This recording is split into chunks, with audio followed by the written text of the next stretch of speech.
Hello, welcome to this channel. तो ये हमारा फिजिक्स वर्ल्ड का सेकंड वीडियो है जिसमें हम देखने वाले हैं फंडामेंटल फोर्सेस इन नेचर। ठीक है, तो पहले वीडियो में हमने देखा था बेसिक इंट्रोडक्शन। ठीक है, तो यदि आपने वो वीडियो नहीं देखा हो तो आप उसको जाकर देख सकते हैं, वो प्लेलिस्ट में अवेलेबल है। ठीक है, तो हम सबसे पहले ये देखेंगे कि हमारे कितने टाइप्स ऑफ फोर्सेस होते हैं नेचर में। हम सबसे पहले उनके टाइप्स देखेंगे, फिर उनको फर्दर हम उनको एक्सप्लेन करेंगे। उसके बाद हम देखेंगे कि कौन सा फोर्स हमारा जो है वो सबसे ज़्यादा बड़ा होता है, सबसे छोटा होता है, उसका ऑर्डर क्या होगा। ठीक है, तो ये हम देखने वाले हैं, जैसे कि ये मेजर टाइप्स ऑफ फोर्सेस हम देखेंगे। उसके बाद इनके जितने भी टाइप्स हैं वो हम देखेंगे। उसके बाद जो ऑर्डर होगा कि स्ट्रॉन्गेस्ट टू वीकेस्ट, कौन सा सबसे ज़्यादा स्ट्रॉन्ग होगा, कौन सा सबसे ज़्यादा वीक होगा, ये हम देखने वाले हैं। ठीक है, तो हम स्टार्ट करते हैं। इसमें सबसे पहले हम देखते हैं कि major types of forces in nature. हमारा जो नेचर है उसमें जो जनरली मेजर, इसीलिए मैंने लिखा कि होते तो और भी बहुत सारे हैं। ठीक है, तो जो हमारे जो मेन रहेंगे, जो मेजर हमें देखने को मिलते हैं वो हमें चार मिलते हैं। कौन कौन से? Gravitational forces. ठीक है, ग्रेविटेशनल फोर्सेस। उसके बाद हमारा आता है electromagnetic force, strong nuclear force और फिर वीक न्यूक्लियर फोर्स।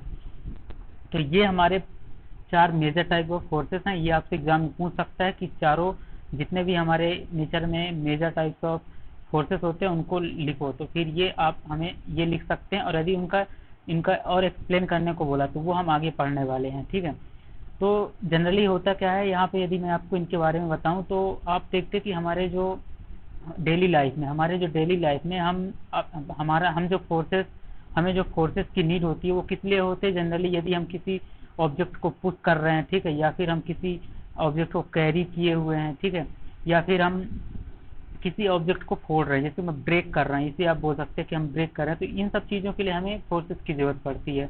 ठीक है, तो जैसे कि यदि हम ग्राउंड पे चल रहे हैं, जैसे ये हमारा ग्राउंड हो गया, तो इस पे हम चल रहे हैं तो हमें भी एक फोर्स फोर्स जो होता है वो हमें क्या मिलता है? एक्सपीरियंस होता है, हमें फोर्स का एक्सपीरियंस होता है। ठीक है, नीचे जो हमारा ग्रेविटी लगा रही होती है, तो वो हम पढ़ने वाले ग्रेविटेशनल फोर्सेस में। उसके बाद इलेक्ट्रोमैग्नेटिक फोर्स हम किस में पढ़ेंगे? इलेक्ट्रोमैग्नेटिक फोर्स किस में रहता है? ये होता है चार्जेस पार्टिकल में। ठीक है, उसके बाद स्ट्रॉन्ग न्यूक्लियर फोर्सेस, ये हम देखने वाले हैं कि हमारे जो एटम्स होते हैं इनमें कौन कौन सा फोर्सेस होता है और किसके किसके बीच में होता है। ठीक है, तो वो हम पढ़ने वाले हैं स्ट्रॉन्ग न्यूक्लियर फोर्सेस में। और वीक न्यूक्लियर फोर्सेस में भी हम इसी इसी ये एक इसी का पार्ट हम बोल सकते हैं स्ट्रॉन्ग न्यूक्लियर फोर्स का। ठीक है, बट इसमें क्या रहेगा कि ये जिन दो ऑब्जेक्ट के बीच में एक्ट करेगा वो चेंज हो जाएगा वीक न्यूक्लियर फोर्सेस में। ठीक है, तो ये सब चीज़ें हम देखने वाले हैं। तो सबसे पहले हम अपना स्टार्ट करेंगे ग्रेविटेशनल फोर्स। ठीक है, तो ग्रेविटेशनल फोर्स ये आपने नाम सुना होगा, आपने 9th और 10th में इसके बेसिक इसके बारे में पढ़ा होगा। ठीक है, तो ये हमारा जो ग्रेविटेशनल फोर्स होता है ये एक म्यूचुअल अट्रैक्शन होता है टू ऑब्जेक्ट के बीच।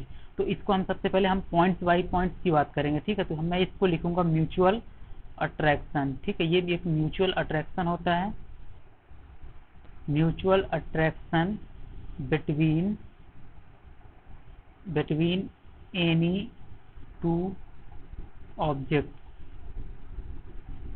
ये होता है एक, मतलब ये म्यूचुअल अट्रैक्शन रहेगा कि किसी भी दो ऑब्जेक्ट के बीच में आप ले सकते हैं। ठीक है, जिसका मास हो, यहाँ पे जरूरी ये बात है कि जिसका मास होना चाहिए। ठीक है, any two objects by virtue of which, by virtue of by virtue of their masses. ठीक है, तो ये मास के कारण होता है जनरली। ठीक है, ये यदि बॉडी में मास नहीं है तो उसमें ग्रेविटेशनल फोर्स बहुत ही नेग्लिजिबल रहेगा, हम उसको मानते ही नहीं है। ठीक है, कि उसमें एक्ट करेगा।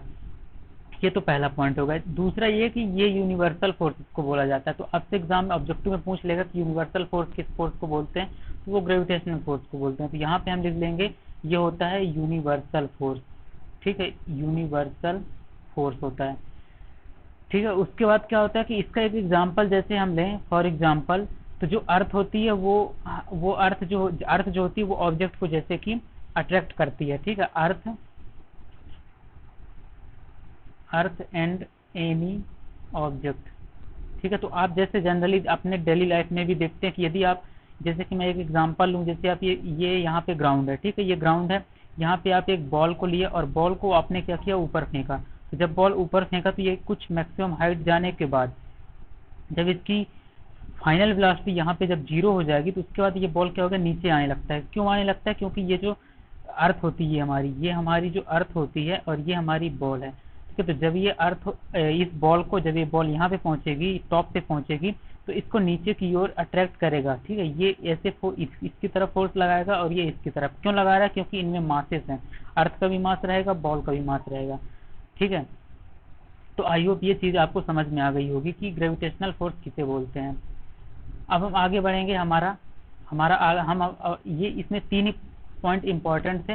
यहाँ पे आप एक और लिख सकते हैं कि इसका फॉर्मूला हम कैसे देते हैं, ठीक है। तो इसका फॉर्मूला जनरली हम देते हैं फोर्स एफ इक्वल टू, यहाँ पे इस ग्रेविटेशनल फोर्सेस का जो फॉर्मूला हम जनरली लिखते हैं वो लिखते हैं F equal to G m1 m2 divide by r square, ठीक है। जी होता है ग्रेविटेशनल कांस्टेंट, m1 होता है जो मास ऑफ ऑब्जेक्ट 1, m2 होता है मास ऑफ ऑब्जेक्ट 2, और जो r रहेगा हमारा उन दोनों के बीच की डिस्टेंस, और f हमारा ग्रेविटेशनल फोर्स। तो इसके बारे में ज़्यादा डिटेल में नहीं पढ़ना है अभी आपको, आगे चल के हम इसके बारे में और अच्छे से पढ़ेंगे, ठीक है। तो अभी मैंने इस पर जस्ट बेसिक नॉलेज के लिए ये बताया कि ये ग्रेविटेशनल फोर्स का फॉर्मूला रहेगा, ठीक है। अब हम आगे बढ़ते हैं, हमारा नेक्स्ट फोर्स है इलेक्ट्रोमैग्नेटिक फोर्स, ठीक है। तो ये फोर्स क्या होता है, नाम से आपको दिख रहा है कि इलेक्ट्रोमैग्नेटिक मतलब इलेक्ट्रॉन, और यहाँ पे लिखा है मैग्नेटिक, ठीक है। तो ये फोर्स किसके बीच में होता है, ये फोर्स बिटवीन चार्ज पार्टिकल, ये जैसे कि जो चार्ज पार्टिकल रहेंगे, जैसे कि मैं यहाँ पे ले लूँ हमारे चार्ज पार्टिकल, यदि इसमें प्लस चार्ज है और एक माइनस चार्ज है, ठीक है। तो इन जैसे, और मैं ले लूँ यहाँ पे प्लस माइनस माइनस प्लस, ठीक है। तो इनके आपस में ये फोर्स लगता है, तो उसको हम बोलते हैं इलेक्ट्रोमैग्नेट, उसको हम क्या बोलते हैं, ठीक है, उसको हम बोलते हैं इलेक्ट्रोमैग्नेटिक फोर्स। पर कंडीशन ये है कि जब ये चार्ज जो है ये जब मूव नहीं कर रहे होंगे, तो उसका जो, जब ये मूव नहीं कर रहे होंगे तो इनके बीच जो अट्रैक्शन होगा वो अनलाइक चार्जेस हैं, जैसे कि प्लस, जैसे मैं यहाँ पे ले लूँ प्लस और यहाँ पे ले लूँ माइनस, तो इन दोनों के बीच अट्रैक्शन हो गए जब ये मूव नहीं कर रहे हैं, ठीक है। तो इन दोनों के बीच अट्रैक्शन होगा, और यदि इसी तरह मैं ले लूँ प्लस और ये प्लस, या फिर मतलब लाइक फोर्सेस मैं सिमिलर फोर्सेस ले रहा हूँ, यहाँ पे ये मैंने लिया अनलाइक फोर्सेस, ठीक है। यहाँ पे मैंने लिया लाइक फोर्सेस और यहाँ पे मैंने लिया लाइक फोर्सेस, यहाँ पे आप इसे ऐसा बोल सकते हैं कि ये सिमिलर हैं, सॉरी ये डिफरेंट फोर्स दोनों अलग हैं, ये डिफरेंट है, ये सेम है, ये भी सेम है, ठीक है। तो इन दोनों के बीच क्या रहेगा, इन दोनों के बीच रिपल्सन होता है, ठीक है। ये इधर की ओर भागेगा, ये इधर की ओर भागेगा, अब ये भी सेम है तो ये सेम दूर भागते हैं, तो ऐसे आप याद रख सकते हैं, ठीक है। तो इसका जो हमें ये जो थ्योरी हमें बताई गई, ये किसने दिया था, ये कूलॉम्स ने दिया हुआ था, ठीक है। तो हम अपने इंपॉर्टेंट पॉइंट्स को यहाँ पे लिख लेते हैं, ठीक है। तो दिस फोर्स इज, सॉरी यहाँ पे हम लिख सकते हैं इट इज, यहाँ पे हम लिख सकते हैं it is the force between, ठीक है, it is the force between charged particle,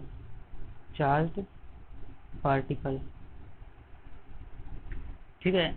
जब हमारा जो क्या रहता है, चार्ज यदि रेस्ट में है, व्हेन,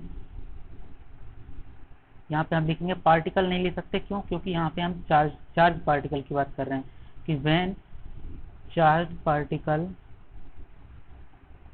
इज एट रेस्ट, ठीक है। जब चार्ज पार्टिकल हमारा रेस्ट पे रहेगा तो इसका जो फोर्स रहेगा, मतलब जो ये थ्योरी को दिया वो किसने दिया, this theory is given by Coulomb's law, ठीक है। तो कूलॉम्स लॉ, और ये लॉ क्या बोलता है, ये लॉ बोलता है जो मैंने अभी आपको बताया कि जो सिमिलर चार्ज पार्टिकल रहेंगे उनमें रिपल्सन होगा, और जो डिफरेंट टाइप के, जो डिफरेंट चार्ज पार्टिकल रहेंगे उनमें क्या होगा, अट्रैक्शन होगा, ठीक है। ये बोला कि जो अनलाइक चार्जेस रहेंगे, यहाँ पे मैं लिख देता हूँ अनलाइक चार्ज पार्टिकल, ठीक है। तो ये क्या है कि डिफरेंट है, ठीक है। डिफरेंट चार्ज पार्टिकल रहेंगे तो इसमें क्या रहेगा, अट्रैक्शन होगा, अट्रैक्शन, ठीक है। और इसके बाद यदि हम बोले लाइक चार्ज पार्टिकल में क्या रहेगा, लाइक चार्ज पार्टिकल, इसमें हमारा रहेगा क्या, रिपल्सन, ये दूर भागेंगे, ठीक है। अब इसी में हमारी एक और बात आती है कि जब चार्ज मूव कर रहे होंगे, अभी तो यहाँ पे क्या था कि रेस्ट पे थे, ठीक है, ये रेस्ट पे थे तो ये लॉ दिया गया और ऐसा बताया गया। पर जब हमारे जो चार्ज यदि मूव करने लग जाएं, तो जब मूव करने लग जाते हैं तो क्या होता है कि जैसे कि मैं एक चार्ज ले लूँ, इसमें कोई चार्ज है, मान लेते हैं प्लस है, ठीक है। तो जब ये मान लेते हैं कि अपनी वेलोसिटी से मूव करने लग गया, तो जब ये मूव करेगा तो तो क्या होता है कि जो हमारी मैग्नेटिक फील्ड होती है, ये जो चुंबकीय क्षेत्र इसको बोलते हैं, तो जो मैग्नेटिक फील्ड होती है वो हमारे यहाँ तरफ क्या हो जाती है, जनरेट हो जाती है। और इस मैग्नेटिक फील्ड के कारण हमारे जो चार्ज पार्टिकल होता है उसमें एक अलग टाइप की इसमें प्रॉपर्टी आ जाती है कि वो क्या रहेगा कि दूसरे चार्ज पार्टिकल को क्या रहेगा कि अट्रैक्ट करने लग जाएगा। इसको हम बोलते हैं कि इलेक्ट्रोमैग्नेटिक फोर्स। ठीक है, तो ये मैग्नेटिक फील्ड के कारण जो फोर्स आता है उसको हम बोल देते हैं इलेक्ट्रोमैग्नेटिक फोर्स। तो कुछ इस तरह यहाँ पे होता है। तो इसको हम लिखेंगे कैसे, ये हम देख लेते हैं। ठीक है, इसको हम लिखेंगे, ठीक है, इसको आप लिख सकते हैं कि चार्जेस इन मोशन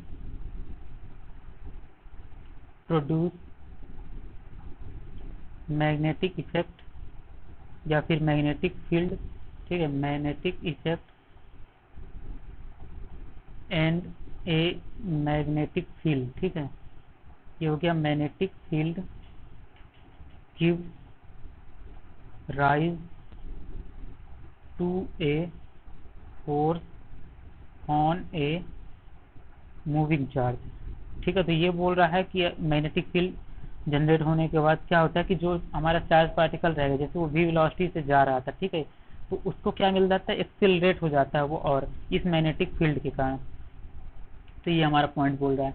तो आई होप ये भी आपको समझ में आ गया होगा। इसके बारे में बस इतनी सी बेसिक जानकारी आपको रहनी चाहिए थी। ये बहुत ज़्यादा इंपॉर्टेंट है। कौन से पॉइंट, इसको मैं रेड से मार्क कर देता हूँ, ये और ये। ठीक है, ये और इसके साथ साथ ये कि किसने इस लॉ को दिया था, जब चार्ज पार्टिकल रेस्ट पे रहते हैं। अब हम आगे बढ़ते हैं। हमारा नेक्स्ट फोर्स जो है स्ट्रॉन्ग न्यूक्लियर फोर्स। ठीक है, तो स्ट्रॉन्ग न्यूक्लियर फोर्स में हमारा क्या रहता है, यहाँ पे बात अब आ जाती है किसकी, न्यूक्लियस की। ठीक है, तो यहाँ पे हम जनरली क्या क्या पॉइंट बोल देते हैं कि ये जो फोर्स रहेगा हमारा, ये किसके किसके बीच में लगता है। तो हम यहाँ पे लिख देते हैं द स्ट्रॉन्ग। ठीक है, द स्ट्रॉन्ग न्यूक्लियर फोर्स। ये स्ट्रॉन्ग की बात होगी, उसके बाद हम बात करेंगे वीक की। तो the strong nuclear force bind, ये पॉइंट मैं अभी आपको समझाने वाला हूँ। तो bind protons and neutrons in A nucleus. यहाँ पे अब न्यूक्लियस के अंदर की जो भी हमारी कहानी रहेगी वो न्यूक्लियस के अंदर की बातचीत रहेगी। ठीक है, तो ये जो स्ट्रॉन्ग न्यूक्लियर फोर्स है वो क्या करता है, प्रोटॉन और न्यूट्रॉन को बाइंड करके रखता है, मतलब उनको जकड़ के रखता है, बांध के रखता है, ऐसा आप बोल सकते हैं। किसमें, वो न्यूक्लियस के अंदर। ठीक है, तो ये इंपॉर्टेंट पॉइंट है कि ये किसको बाइंड करके रखता है, ये प्रोटॉन और न्यूट्रॉन को बाइंड करके रखता है न्यूक्लियस के अंदर। उसके बाद हम क्या बोल सकते हैं, ठीक है, ये इसके बाद हम बोल सकते हैं कि ये अट्रैक्टिव फोर्स जो होता है, ठीक है, ये अट्रैक्टिव फोर्स रहता है। ठीक है, इसको हम बोल सकते हैं अट्रैक्टिव फोर्स। अट्रैक्टिव फोर्स, ठीक है, ये अट्रैक्टिव फोर्स इसको हम बोलते हैं। और इसकी जो स्ट्रेंथ होती है वो सबसे ज़्यादा होती है। यहाँ पे ज़्यादा इंपॉर्टेंट पॉइंट रहे, सबसे ज़्यादा इंपॉर्टेंट पॉइंट यहाँ पे ये रहेगा कि स्ट्रेंथ जो रहेगी इसकी सबसे ज़्यादा रहेगी। ठीक है, स्ट्रॉन्ग हम यहाँ पे लिख देते हैं, strong nuclear force is strongest force in nature. ये सबसे ज़्यादा स्ट्रॉन्ग फोर्स होता है। ठीक है, और जो इसकी हम जनरली जो इसकी जो रेंज रहेगी वो बहुत स्मॉल रहती है, पर ये स्ट्रॉन्गेस्ट रहता है। यदि मैं बोलूँ कि जैसे कि ये दो पार्टिकल यहाँ पे हम बोल सकते हैं कि यदि ये 10 मीटर पे रखे हुए हैं, ठीक है, दूसरा मैं बोल दूँ कि यदि ये यहाँ पे रखे हुए हैं कितने पे, ये मान लेता हूँ कि ये 1000 मीटर पे रखे हुए हैं। ठीक है, तो इनमें क्या रहेगा कि ज़्यादा स्ट्रांग रहेगा ये फोर्स। ठीक है, यहाँ पे बहुत ज़्यादा स्ट्रांग रहेगा, और यहाँ पे क्या रहेगा, बहुत ही कम रहेगा, ये नेग्लिजिबल हो जाएगा, यहाँ पे लेस स्ट्रांग रहेगा। ठीक है, लेस स्ट्रांग पर रहेगा, पर ये नहीं बोल सकते कि यहाँ पे नहीं रहेगा, पर रहेगा, यहाँ पे फोर्स रहेगा, लेकिन ये कम रहेगा, बहुत ही कम रहेगा। ठीक है, तो हम यहाँ पे ये पॉइंट भी लिख सकते हैं। यहाँ पे हम क्या लिख सकते हैं, यहाँ पे हम नेक्स्ट पॉइंट हम लिखेंगे कि ये जो रेंज के हिसाब से जो रहता है ये बहुत ही स्मॉल होता है। ठीक है, small strength in range wise, ऐसा बोल सकते हैं। ठीक है, रेंज वाइज जो इसका रेंज वाइज ये बहुत ही स्मॉल स्ट्रेंथ का रहता है। तो अब हम हमारा नेक्स्ट फोर्स बात करते हैं, लास्ट जो हमारा है वीक न्यूक्लियर फोर्स। ठीक है, तो ये वीक न्यूक्लियर फोर्स सिंपल इसमें थोड़ा सा एक और कॉन्सेप्ट आ जाता है डीके का, ये आप आगे और पढ़ने वाले हैं, ठीक है, न्यूक्लियर फिजिक्स में ये आप पढ़ने वाले हैं, ठीक है। इसमें हमारा आ जाता है कि ये जो फोर्स होता है ये क्या रहता है कि एक बीटा डीके होता है, ठीक है। यहाँ पे कोई एक मान लेते हैं ये न्यूक्लियस रहेगा, तो इसका क्या रहेगा कि बीटा डीके होगा, इसके अंदर प्लस चार्जेस भी रहेंगे, माइनस भी रहेंगे, न्यूट्रॉन्स भी रहेगा, प्रोटॉन्स भी रहेगा और ये इलेक्ट्रॉन्स भी रहेगा, सब रहेगा इसके अंदर, ठीक है। तो जैसे कि हम यहाँ पे क्या रहता है कि ये फोर्स में क्या रहता है कि ये बीटा डीके होता है जब इस न्यूक्लियस का बीटा डीके होता है, तो इसमें से क्या क्या निकलते हैं, इसके अंदर से हमारा क्या क्या निकलता है, इसके अंदर से हमारा अनचार्ज पार्टिकल निकलते हैं, ठीक है। अनचार्ज पार्टिकल निकलते हैं, कौन कौन से, इलेक्ट्रॉन निकलता है इसके अंदर से, प्लस प्रोटॉन निकलता है, ठीक है। इसके अंदर से सॉरी इलेक्ट्रॉन निकलता है और इसके अंदर से निकलता है न्यूट्रिनो, इसको हम बोलते हैं न्यूट्रिनो, ठीक है। तो ये फोर्सेस ये पार्टिकल जो है इस एटम्स के अंदर से जब बीटा डीके होता है तो निकलते हैं, ठीक है। तो इसके कारण क्या रहता है कि हमारा जो फोर्सेस जनरेट होता है, और इसीलिए ये फोर्स वीक होता है क्योंकि ये इससे निकल के बन रहा है, ठीक है, फूट के निकल रहा है, इसलिए ये फोर्स जो है वो वीक भी रहता है। तो हम इसमें इंपॉर्टेंट पॉइंट क्या क्या लिखने वाले हैं ये हम देखते हैं, ठीक है। ये हम सबसे पहला तो यही है कि the weak nuclear force is not as weak as the gravitational force, ठीक है। तो ये हम अभी आगे बात करने वाले हैं कि ऑर्डर में क्या क्या रहेगा, पर ये हम यहाँ पे बोल देंगे कि वीकेस्ट फोर्स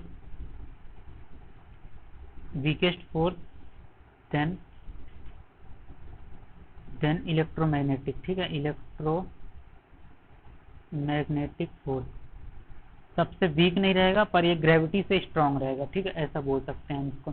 इसकी जो रेंज रहेगी इसकी तो और ज़्यादा रेंज कम रहेगी, जैसे कि यहाँ पे आपने देखा कि इसकी रेंज जो थी, जो पास में यदि पार्टिकल हैं तो ज़्यादा फोर्स लगेगा, यदि दूर है तो कम लगेगा, इसकी तो और भी रहेगी। तो हम इसको क्या बोलेंगे, रेंज इज एक्सट्रीमली स्मॉल, ठीक है, इसको हम बोल सकते हैं एक्सट्रीमली, इसको हम बोल सकते हैं रेंज इज एक्सट्रीमली, इसको हम नहीं ऐसा नहीं बोल सकते, रेंज इज वेरी स्मॉल बोल सकते हैं, क्यों, क्योंकि वो फिर बहुत ज़्यादा हो जाएगा, ठीक है।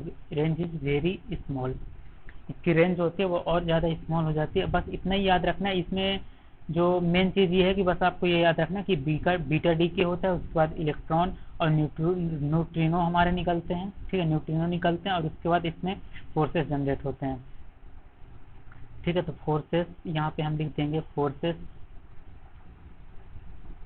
जनरेट आफ्टर बीटा डी के, ये इसके अब ये क्या है बीटा डी के, इसके बारे में हम आगे पढ़ने वाले हैं, ठीक है। तो ये इसके बारे में डिटेल में हम पढ़ने वाले हैं बीटा डी के। तो forces generate after beta D के, ठीक है। फिर उसके बाद हम अब देखते हैं हमारा लास्ट पॉइंट क्या है, order of forces from strongest to weakest, ठीक है।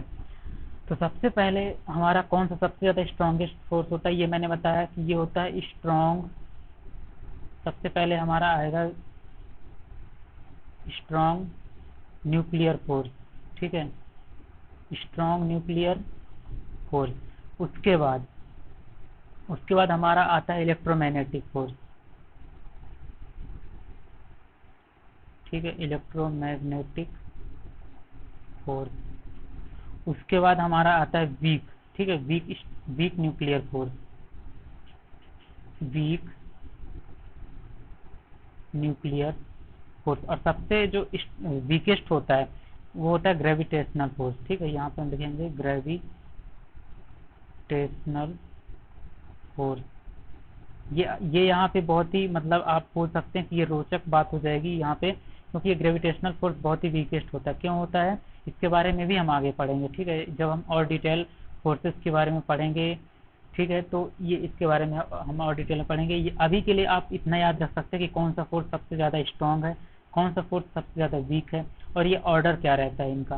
तो ये बहुत ही इंपॉर्टेंट पॉइंट है एग्जाम पॉइंट ऑफ व्यू से, ठीक है। तो इसको आप याद रख सकते हैं। और आगे हम नेक्स्ट चैप्टर में हम क्या बात करेंगे, नेक्स्ट चैप्टर हम यूनिट हम शुरू करेंगे यूनिट एंड मेजरमेंट, ठीक है। तो हम यूनिट एंड मेजरमेंट ये हम नेक्स्ट वीडियो में देखेंगे। तो यदि आपको ये वीडियो पसंद आता है तो इस वीडियो को लाइक करें और चैनल को सब्सक्राइब कर सकते हैं ताकि हम और अच्छा कंटेंट आपको प्रोवाइड कर सकें, ठीक है, और हम अच्छा कंटेंट हम आपको प्रोवाइड कर सकें, और दोस्तों के साथ आप इसको शेयर कर सकते हैं।